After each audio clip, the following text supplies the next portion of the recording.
Hey everyone, आप लोग सोच रहे होंगे ना कि ये पढ़ाई का चैनल है, फिर इस पे आर्ट एंड क्राफ्ट तक तो ठीक था, लेकिन अब सिलाई का वीडियो क्यों डाला है।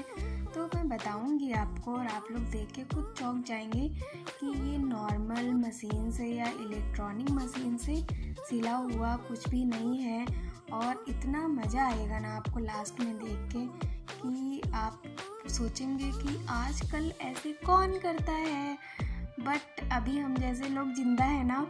तो ये एक बाज़ार से मैं कपड़ा लेकर आई थी जो कि केवल 50 रुपीज़ में 2 टुकड़े मिल गए थे। तो उसका रीज़न मैं अभी बताऊंगी कि 50 रुपीज़ में क्यों 2 टुकड़े मिले। एक 30 रुपये का था लेकिन मुझे 2 टुकड़े 50 रुपीज़ में मिल गए। तो ये उसका छोटा पार्ट था जिसको मैं ऊपर का पोर्शन रख रही हूँ। तो आपको समझ में आ ही गया होगा देख के कि मैं क्या बना रही हूँ। तो ये छोटी सी कुर्ती बना रही हूँ जिसमें ऊपर के पार्ट में मैं ये कमर पे जो आलिया कट कुर्ती चली थी ना अभी बीच में, तो उसके लिए मुझे कट करना था। लेकिन मेरे पास ना इंची टेप है और ना ही चौक है। तो मैं पेंसिल और कैंची की हेल्प से और फिर अपनी उंगलियों की हेल्प से कट कर रही हूँ। तो ऐसे वो बीच से मैंने 3 अंगुल मीन्स 2.5 इंच लगभग रहा होगा, तो मैंने वो मेजर किया और फिर लास्ट तक मैं ऐसे कट करके उसको अलग कर दी। तो उसको जब ओपन करूँगी तो पूरा जैसे वी एकदम फैल जाता है ना, तो वैसे ही बिल्कुल कट के वो हो जाएगा। तो ये मेरा कमर का नीचे का फ्रंट पार्ट कट गया है। अब इसको मैं क्या करूँगी, इसका गला कट करूँगी। गला मतलब गले का मेजरमेंट लूँगी, ऐसे 3 उंगलियाँ रखूँगी, पेंसिल से मेजर करूँगी और गले को हमेशा ऐसे कम ही मेजरमेंट लेना चाहिए जिससे कि वो गला परफेक्ट बने। और इधर मुझे लंबाई नापनी थी तो इंची टेप था नहीं, तो मैंने 4 अंगुल 2 बार रख करके लंबाई ले ली और पेंसिल से मार्क कर लिया। अब मुझे जो नेक डिज़ाइन था ना वो मुझे वी शेप में रखना था। तो मैंने ऐसे ही उसको कैच मतलब तिरछा वही मैंने मोड़ा और ऐसे कट कर दिया। अब मैं क्या करूँगी, जो बीच का पार्ट रहता है ना, तो लास्ट से फिर उसको मैं 4 अंगुल रख के फिर मेजर कर लेती हूँ और जो बीच का पार्ट बचा रहता है ना वो बचा ही रहता है। फिर ऐसे मैं क्या करती हूँ, अपना आर्म होल कट करके उसको हटा देती हूँ। तो जो नीचे से ऊपर तक का पार्ट होता है ना, शोल्डर से नीचे तक, तो वो मेरा लगभग यही रहता है। एक बित्ता अपने हाथ का मैं मेजर कर लेती हूँ, उतना आ जाता है। तो बिना इंची टेप के तो ऐसे ही काम चलाना पड़ता है। और फिर ऊपर शोल्डर से उधर स्लीव तक की जो मुझे कट करना था, तो वो तिरछी कटिंग होती है वो मैंने कट की थी अभी। अब मैं ये फ्रंट पार्ट को रख के बैक वाला पार्ट कट करूँगी जिसमें मैंने गला छोटू सा कट कर दिया है और उसके शेप में आर्म होल कट कर दिया है। बट नीचे का पार्ट मेरा एकदम अलाइन में ही रहेगा क्योंकि मुझे पीछे से वी शेप में उसको नहीं कट करना था। तो ये मेरा पीछे का पार्ट भी बिल्कुल रेडी है और फ्रंट पार्ट तो रेडी ही था। तो ये आप लोग देख सकते हैं। फिर ये जो कपड़ा है ना, इसमें आप देख रहे हैं थोड़ा सा प्रिंट ही मिस प्रिंट है। तो उस जो मिस प्रिंट की वजह थी ना, इसी वजह से मुझे 50 रुपीज़ में दोनों टुकड़े मिल गए थे। तो इसका मैं क्या कर रही हूँ, इसकी मैं स्लीव्स कट कर रही हूँ।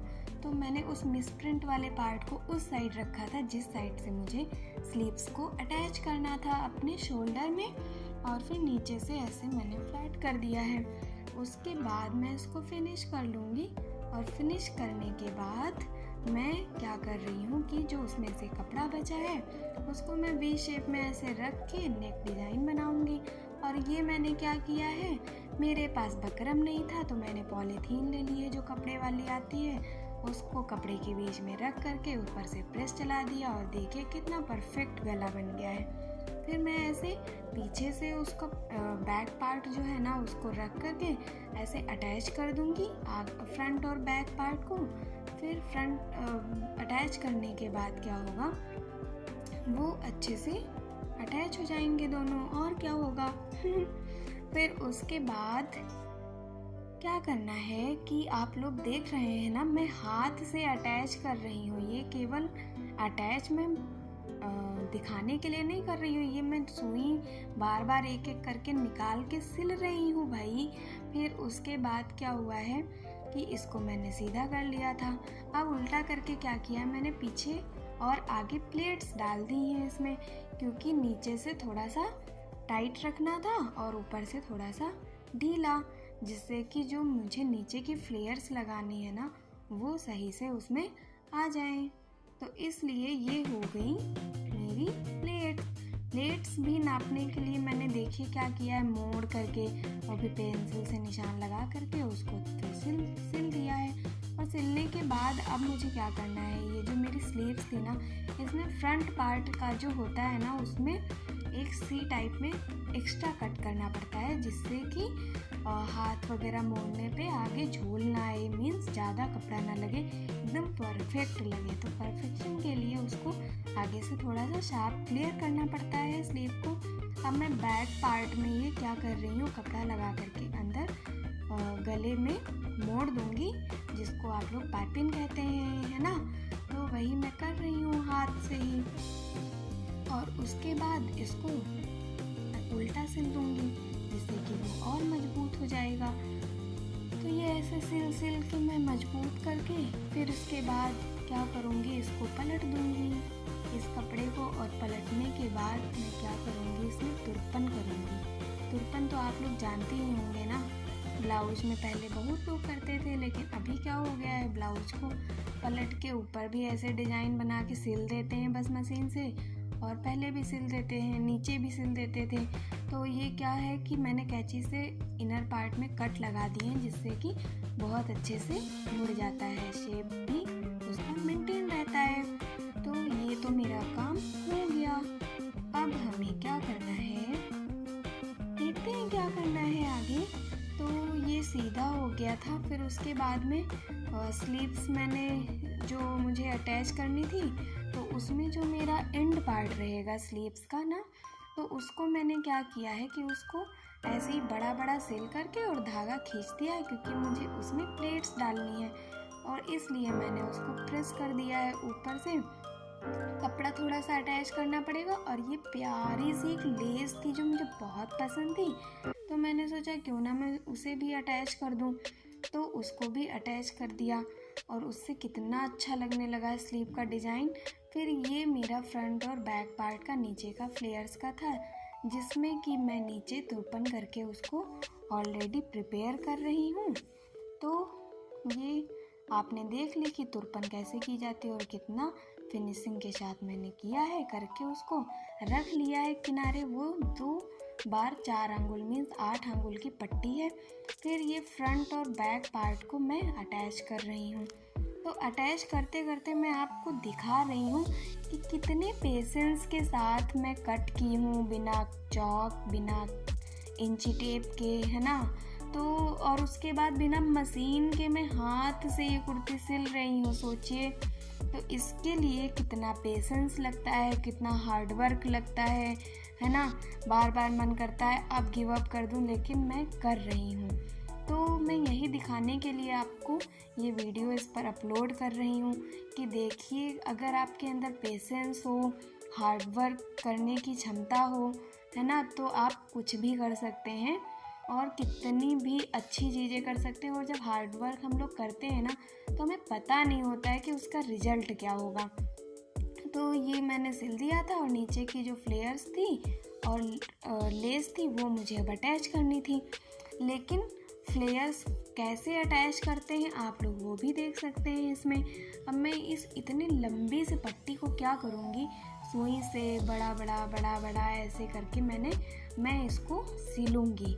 और सिलने के बाद क्या होगा, उस धागे को खींच दूँगी, तो क्या होगा, उसमें चुन्नटें बन जाती हैं, मीन्स बहुत सारी प्लेट छोटी छोटी बन जाती हैं। तो मैं उनको फिर कपड़े की बराबर उसको खिसका के कर लूँगी, और फिर उसके बाद उस पर प्रेस चला दूँगी, है ना, जिससे कि वो सिलवटें बन जाए वहीं पे। फिर उसके बाद उसमें सिल दूँगी पलट करके। तो मैं आपको बताने वाली थी ना कि मैं ये क्यों कर रही हूँ। तो भाई, मैं जब छोटी थी ना, कक्षा 5 से कक्षा 8 तक की, तो मैं भी सरकारी स्कूल से प्राइवेट स्कूल में गई। लेकिन वहाँ पे एक मैम थी, और मेरी क्लास में एक बुक चलती थी, होम साइंस की बुक। तो उसमें खाना बनाने से लेके सिलाई, कढ़ाई, बुनाई हर चीज़ होता था। आज भी होता है, लेकिन उतनी शिद्दत से लोग शायद सिखाते नहीं होंगे, या फिर सिखाते भी हैं तो लोग प्रोजेक्ट्स के नाम पे क्या करते हैं कि दूसरों से बनवा लेते हैं और स्कूल में जमा कर देते हैं बस। लेकिन शौक़ होना चाहिए और इन स्किल्स को हमेशा सीखना चाहिए अगर आपको कोई सिखाने वाला है और आपके पास टाइम है। तो मैंने तभी छोटे छोटे कपड़ों को हाथ से सिलना सीखा था और उसी सिलेबस के ही हिसाब से मैंने सिलना बनाना हर चीज़ सीखा।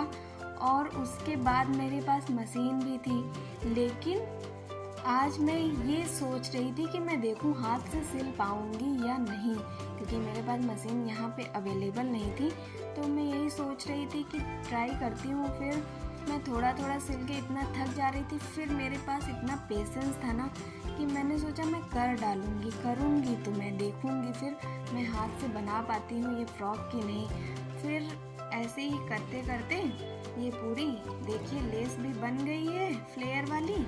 और इसको मैं क्या कर रही हूँ कि जो ये ऊपर वाला पार्ट था ना उसमें मुझे अटैच करना है, तो जितना ऊपर वाला पार्ट है उसके बराबर ये नीचे वाली फ्लेयर फिट होनी चाहिए, है ना। तो वही मैं फिट करके देख रही हूँ। ऐसे फिट हो जाएगी जब, फिर उसके ऊपर रख के प्रेस कर दूँगी और फिर सिल दूँगी। सिलने के बाद फिर आप लोग देखिएगा कि मैं क्या करती हूँ। आप लोगों को, बच्चों को, बड़ों को, सभी को मैं यही से बोलना चाह रही हूँ इस वीडियो के थ्रू। इस वीडियो का जो मोटिव था मेरा, या इससे जो मैं मैसेज देना चाह रही हूँ वो यही है कि जब आप अच्छी नीयत के साथ हार्ड वर्क करते हैं ना, तो लास्ट में जो चीज़ें निकल के आती हैं वो बहुत अच्छी आती हैं, बहुत ब्यूटीफुल होती हैं। और आपको उससे क्या मिलता है, एक बहुत ही सेटिस्फैक्शन मिलता है, आपको अपने स्ट्रेंथ के बारे में पता चलता है ना। तो आपको ये भी पता चलता है कि आप क्या कर सकते हो, क्या नहीं कर सकते हो, है ना। तो आपके अंदर कितनी पावर है आपको ये भी पता चलता है। तो एवरीवन कैन डू एवरीथिंग, है ना। तो अच्छा करिए, अच्छे से रहिए और खुश रहिए।